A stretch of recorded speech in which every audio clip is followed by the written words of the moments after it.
Jangan lupa subscribe Mizan Story. Semoga rezekimu hari ini dilimpahkan. Amin.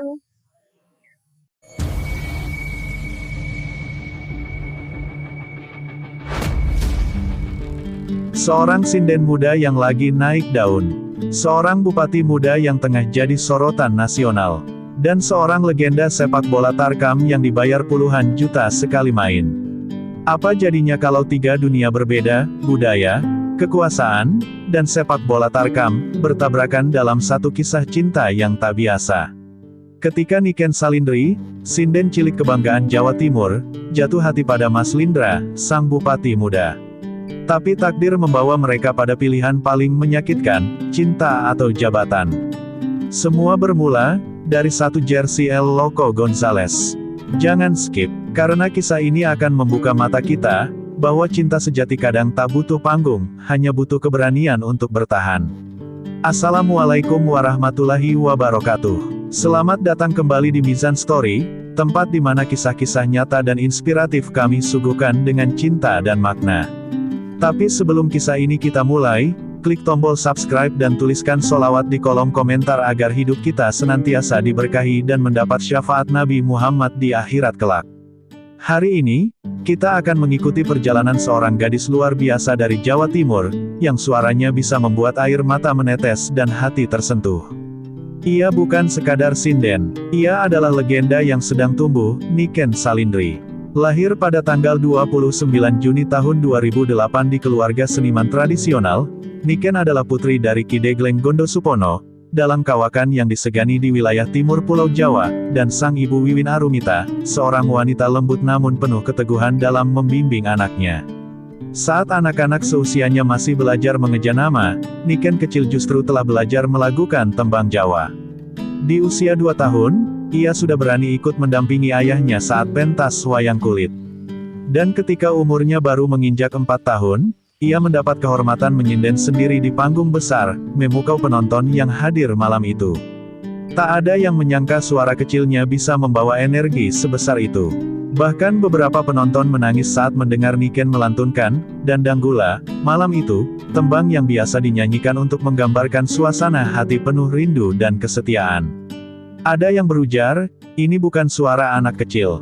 Ini suara dari leluhur yang terlahir kembali. Nama Niken Salindri perlahan menyebar dari satu kota ke kota lain, seperti angin malam yang membawa harum kembang melati.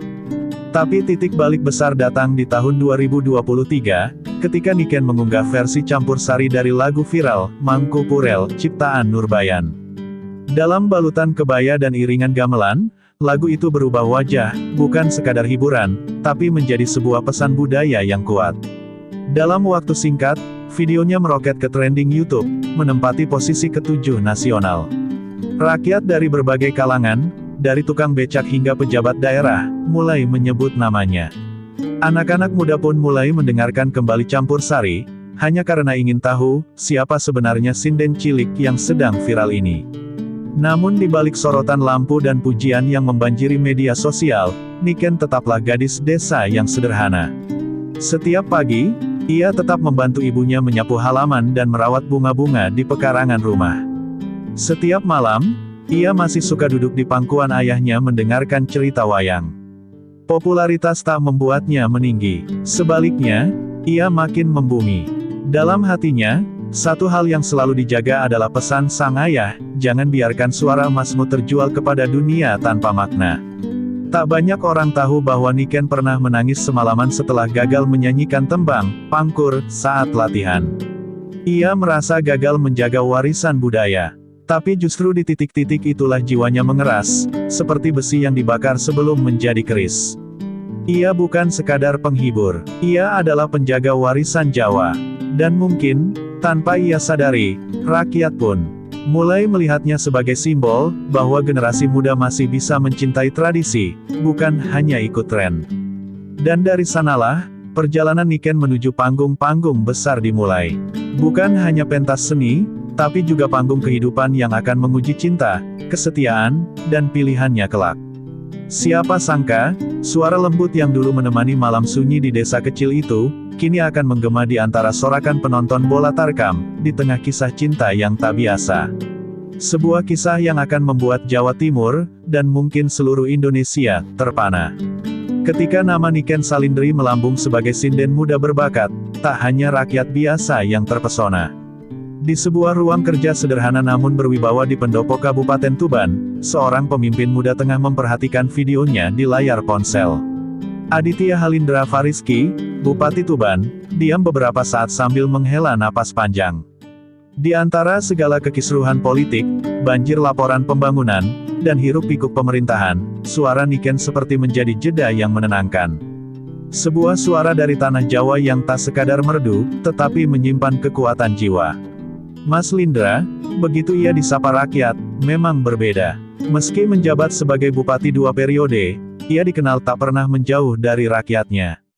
Ia sering terlihat mengendarai motor sendiri keliling desa, duduk di warung kopi sambil mendengar keluh kesah warga, bahkan menyapa petani saat subuh menjelang. Namun, siapa menyangka jika pria berwibawa ini ternyata diam-diam mengagumi sosok Niken, bukan hanya karena suaranya, tapi karena nilai-nilai yang dijaganya, tentang keluarga, budaya, dan kerendahan hati. Pertemuan mereka terjadi dalam sebuah pementasan budaya di Lamongan. Niken diminta tampil membawakan tembang pembuka acara. Mas Lindra duduk di barisan tamu kehormatan. Saat Niken mulai menyinden, seolah waktu berhenti. Mata Mas Lindra tak beranjak sedikit pun dari panggung. Dan saat pertunjukan selesai, untuk pertama kalinya, Bupati Tuban itu berdiri dari kursinya dan menghampiri sinden muda itu, bukan sebagai pejabat, tapi sebagai seorang lelaki yang terpesona oleh perempuan sederhana yang punya jiwa sebesar gunung. Hubungan mereka tak serta-merta menjadi kisah cinta penuh bunga. Banyak yang menyorot perbedaan usia, status sosial, hingga cibiran publik yang tak mengenal mereka secara utuh.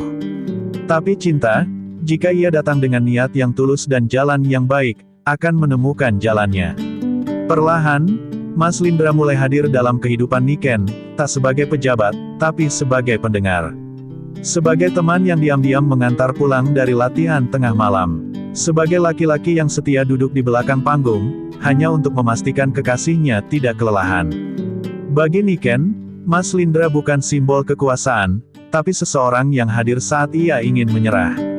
Saat ia merasa dunia hanya melihatnya sebagai anak kecil bersuara emas, Mas Lindra datang membawa perspektif baru, bahwa suaranya bukan hanya hiburan, tapi senjata perubahan. Dan di balik semua keagungan jabatan dan kesibukan negara, Niken melihat Mas Lindra seperti anak desa yang tak jauh beda dengannya, haus akan kebaikan dan ingin menjaga apa yang diwariskan leluhur. Cinta mereka tumbuh tak seperti kisah cinta sinetron. Tak banyak pelukan, tak ada drama cemburu, tapi ada kedalaman yang dibangun oleh kepercayaan dan rasa hormat. Kadang mereka hanya duduk di beranda, meminum teh sambil mendengar suara jangkrik.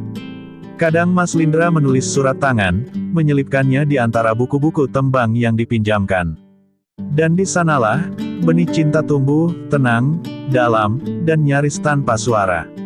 Dan siapa sangka, cinta dua insan dari latar belakang berbeda ini akan membawa mereka ke satu momen yang tak terduga. Bukan di pendopo, bukan di panggung megah, tapi di sebuah lapangan tanah.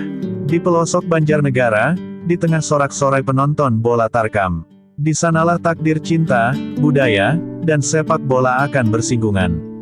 Dan di sanalah, satu sosok legenda akan hadir membawa kejutan yang tak pernah mereka bayangkan sebelumnya, El Loco Gonzales.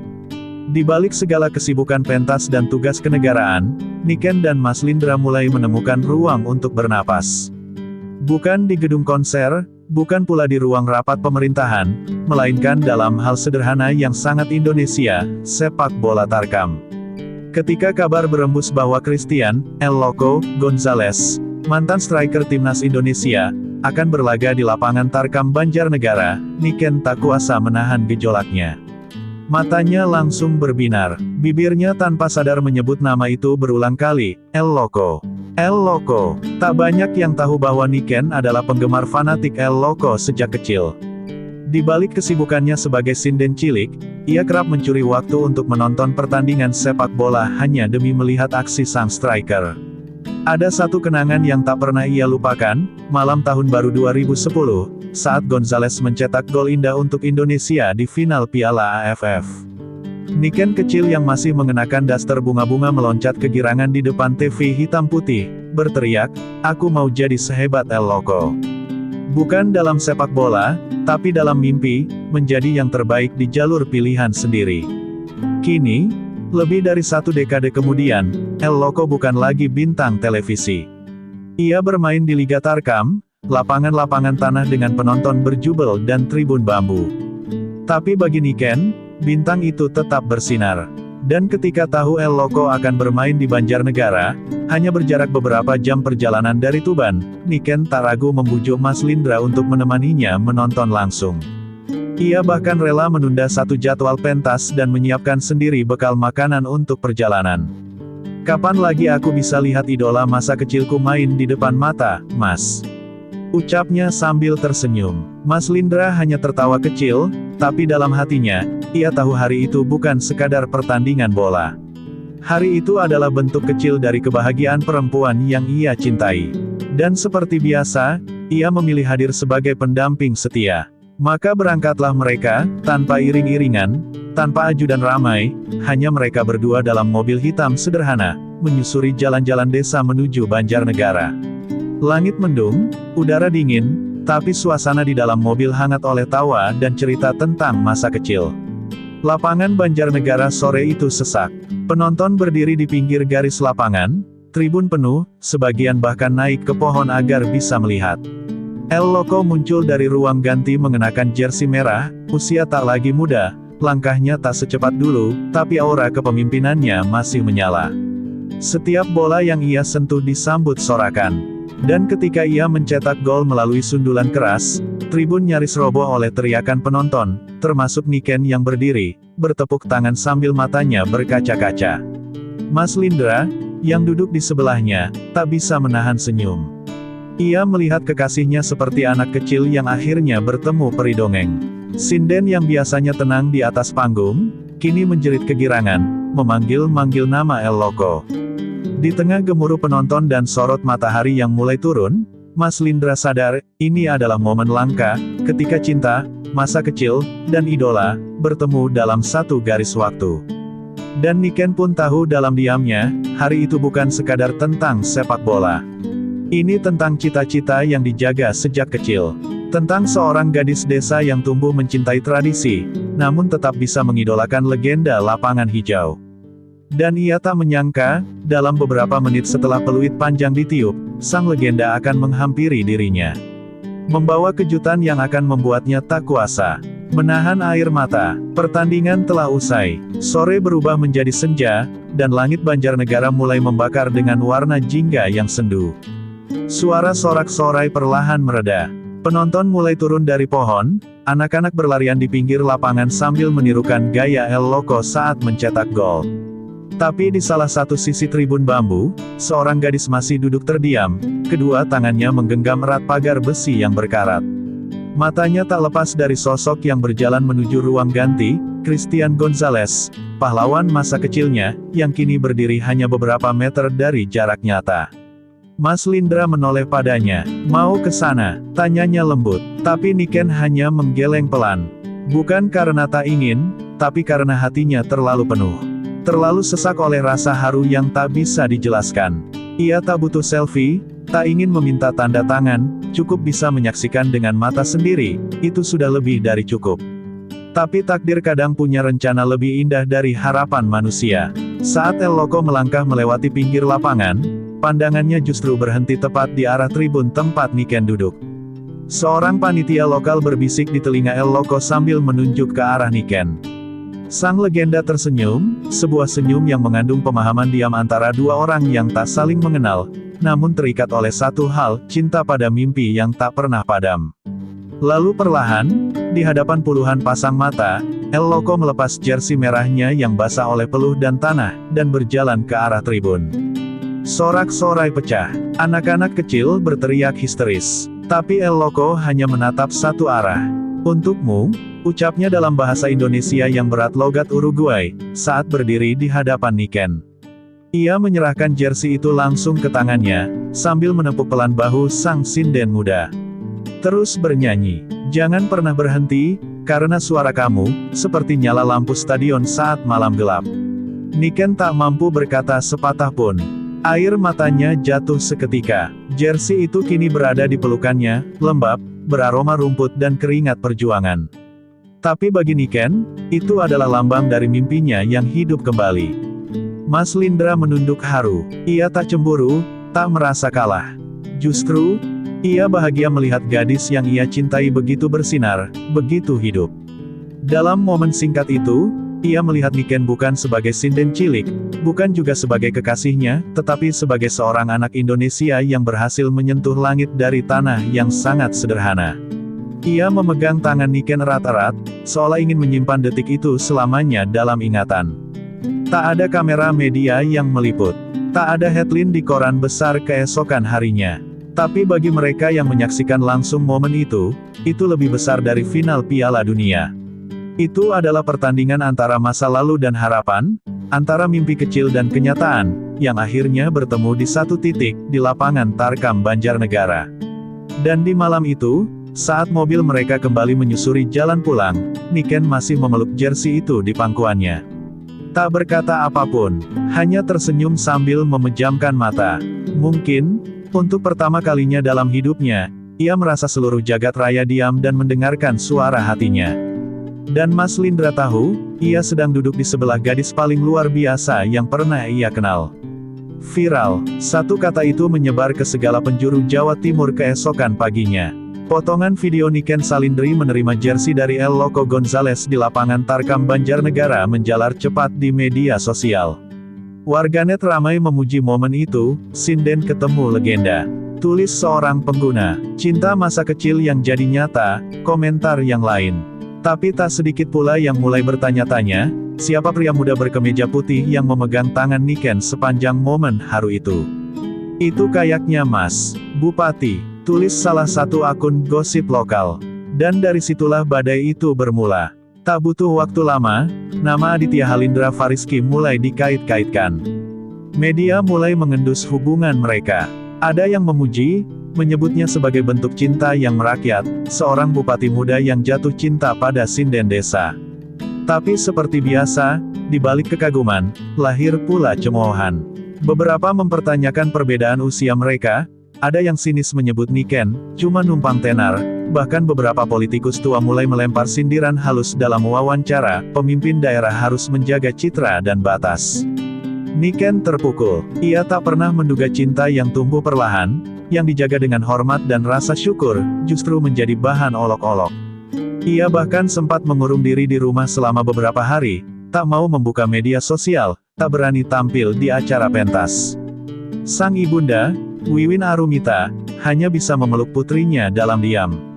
Sedangkan Ki Degleng Gondo Supono, sang ayah dalang, memilih duduk termenung di pendopo, menyalakan rokok kretek dan memandangi langit malam tanpa suara. Mas Lindra datang malam itu. Tanpa ajudan, tanpa protokoler. Hanya seorang lelaki muda dengan wajah lelah tapi mata penuh tekad. Ia langsung bersimpuh di depan kedua orang tua Niken. Ampuni saya kalau membawa kegaduhan. Tapi saya mencintai Niken bukan karena ia terkenal, bukan karena ia viral. Saya mencintainya karena ia membawa jiwa Jawa, karena ia tahu caranya menjaga budaya. Dan saya ingin, dengan seizin panjenengan, saya boleh mendampingi Niken, baik sebagai bupati, maupun sebagai laki-laki biasa yang ingin melindungi hatinya. Sunyi. Rumah kayu itu hening seperti malam menjelang wayang digelar. Tapi justru dalam keheningan itulah, suara paling penting lahir. Ki Degleng, yang sejak tadi diam, mengangkat kepala, menatap lurus ke mata Mas Lindra. Budaya bukan hanya soal tembang dan gamelan, nak. Budaya adalah bagaimana kau memuliakan perempuan, menjaga ucap, menjaga sikap, dan tidak meninggalkan jejak buruk di tanah tempatmu berpijak. Kalau niatmu benar, kami restui. Tapi jangan buat dia menangis lagi. Niken, yang mendengar dari balik tirai, menangis. Tapi kali ini bukan karena luka, melainkan karena hatinya seperti dipeluk seluruh semesta. Ia keluar dari balik pintu, menghampiri Mas Lindra, dan untuk pertama kalinya, di hadapan orang tuanya, ia menggenggam tangan sang kekasih di depan api tungku yang mulai padam. Di sanalah, cinta mereka kembali dikuatkan, bukan oleh likes dan komentar, tapi oleh restu leluhur dan akar budaya. Sejak malam itu, hubungan mereka tak lagi tersembunyi. Niken kembali tampil, kali ini membawakan tembang, Kembang Rawe, di pementasan wayang di Bojonegoro. Di antara penonton, Mas Lindra duduk tenang di barisan belakang. Ia tak membawa tanda jabatan, hanya membawa senyum seorang lelaki yang tahu, cinta, jika dijaga dengan niat baik dan akar budaya, tak akan pernah goyah oleh badai apapun. Lampu sorot menerangi panggung di alun-alun Bojonegoro malam itu. Ratusan penonton memadati area pertunjukan wayang kulit yang digelar khusus dalam rangka perayaan budaya tahunan. Di tengah bayangan kelir, suara gamelan mengalun pelan, dan Niken Salindri berdiri di sisi dalang, mengenakan kebaya biru tua berhiaskan bunga melati. Suaranya yang merdu membuka acara dengan tembang lirih nan menyayat, Gusti, paringana panglipur, nalika raga kacekel donya. Sebuah doa tersembunyi, yang hanya bisa dipahami oleh hati yang sedang diuji. Namun di balik panggung, ketegangan lain tengah mengendap. Seorang pejabat tinggi dari Surabaya, yang dikenal dekat dengan elit partai penguasa, diam-diam memperhatikan pertunjukan sambil berbisik kepada stafnya. Perempuan ini, terlalu mencuri perhatian. Kita butuh sosok yang bisa dikendalikan, bukan disorot. Rupanya, naiknya pamor Niken tak hanya membawa dampak budaya, tapi juga menimbulkan kekhawatiran bagi kelompok tertentu yang merasa terganggu oleh hubungan antara seorang bupati muda dan sinden rakyat. Beberapa hari setelahnya, Mas Lindra dipanggil secara mendadak ke Jakarta oleh petinggi partai. Ruang itu dingin, penuh formalitas. Hindra, hubunganmu dengan Niken bagus di mata rakyat, tapi berisiko untuk arah kita ke pemilihan gubernur nanti. Fokuslah, Niken itu penyanyi, bukan calon pendamping pemimpin Jawa Timur. Kata-kata itu menusuk, dingin, dan terbungkus logika politik. Tapi bagi Lindra, Niken bukan sekadar penyanyi. Dia adalah nyawa dari semangat rakyat yang ingin dijaga, bukan ditinggal demi ambisi. Sore harinya, Lindra kembali ke Tuban, dan tanpa banyak kata, ia menemui Niken di pendapa rumah. Wajahnya letih, dan mata Niken langsung menangkap kegelisahan yang tersembunyi. Mereka duduk berdampingan, diam cukup lama. Sampai akhirnya, Lindra berkata pelan, jika aku harus memilih antara jabatan dan kamu, aku akan memilih yang tak membuatku kehilangan diriku sendiri. Kalimat itu terdengar sederhana, tapi bagi Niken, itu adalah pengakuan paling jujur dari hati seorang lelaki yang sedang terjepit antara tanggung jawab dan perasaan. Tapi Niken tak ingin menjadi beban. Mas, katanya, suaranya bergetar, kalau memang aku menghambat masa depan panjenengan, aku siap mundur. Tapi bukan karena aku menyerah. Hanya karena aku tahu, cinta yang benar tidak selalu harus memiliki tempat di panggung kekuasaan. Ucapan itu membuat Lindra memalingkan wajah. Ia menunduk, menahan emosi yang tak bisa ia tunjukkan bahkan saat menghadapi para lawan politiknya. Karena luka paling dalam, bukan yang dibuat oleh oposisi, melainkan oleh keikhlasan orang yang paling dicintai. Malam itu, untuk pertama kalinya, mereka tak saling menggenggam tangan seperti biasa. Tapi justru dalam jarak yang sunyi itu, ada cinta yang semakin kuat. Di luar pendapa, langit begitu bersih, bintang bertebaran seperti doa-doa yang terlempar ke semesta. Niken memandangi langit dan bergumam lirih, kalau memang ini ujian, aku yakin Gusti Allah nderek, asal kita jujur. Dan Lindra, yang duduk di sampingnya, tahu satu hal, hubungan ini tak bisa ditulis oleh strategi politik, tapi oleh kesetiaan dan keberanian menjaga satu sama lain di tengah arus zaman. Pagi itu, pendapa rumah Ki Degleng sunyi seperti tak bernyawa. Burung perkutut yang biasanya berkicau di pojok langit-langit pun seolah enggan bersuara. Niken duduk sendiri, mengenakan selendang batik kesayangannya, memandangi kain lurik yang terlipat rapi di pangkuan. Di atasnya, ada selembar surat bertuliskan tangan, surat dari Mas Lindra. Ia menulisnya malam tadi, tak kuat mengucap langsung karena tahu, apa yang tertulis lebih jujur daripada kata-kata yang tercekat di tenggorokan. Dalam surat itu, Lindra menulis, aku memilih bertahan sebagai pemimpin bukan karena ambisi, tapi karena ingin memperjuangkan tanah ini, rakyat ini, dan kamu. Tapi untuk itu, aku harus melepasmu sementara. Agar nama dan citramu tak diseret ke jurang kepentingan. Baris itu membuat dada Niken sesak. Rasanya seperti kehilangan arah, seperti sinden yang dipaksa berhenti saat gamelan baru mulai berdentum. Tapi ia tahu, ini bukan keputusan yang lemah. Justru karena cinta mereka kuat, mereka memilih berpisah sebelum dunia memaksa lebih kejam lagi. Ki Degleng masuk pelan-pelan, memandangi putrinya yang masih memegang surat itu. Ia duduk di samping Niken, lalu berucap lirih, waktu bisa jadi jarak, tapi niat dan restu tak pernah mengenal ruang. Niken mengangguk perlahan, mencoba menyembunyikan air matanya. Dalam benaknya, kenangan tentang Banjarnegara, tentang Jersey Gonzales, dan tentang malam di alun-alun Bojonegoro, semuanya menari-nari. Seperti bayangan wayang yang belum rampung kisahnya. Beberapa hari kemudian, Niken memutuskan untuk menerima tawaran tampil di luar Jawa. Ia pergi ke Sumatera untuk pentas budaya dan menyendiri sementara. Dalam senyap itu, ia mencoba berdamai dengan luka. Ia kembali menjadi sinden sepenuhnya, menyanyikan tembang-tembang duka dan rindu yang justru membentuk karakter suaranya lebih dalam. Di satu pertunjukan di Padang, penonton berdiri memberi tepuk tangan bukan hanya karena suara Niken, tapi karena mereka bisa merasakan perih yang tersimpan dalam setiap bait. Sementara itu, Mas Lindra memulai langkah baru menuju pencalonan Gubernur Jawa Timur. Tapi kali ini, ia tampil berbeda.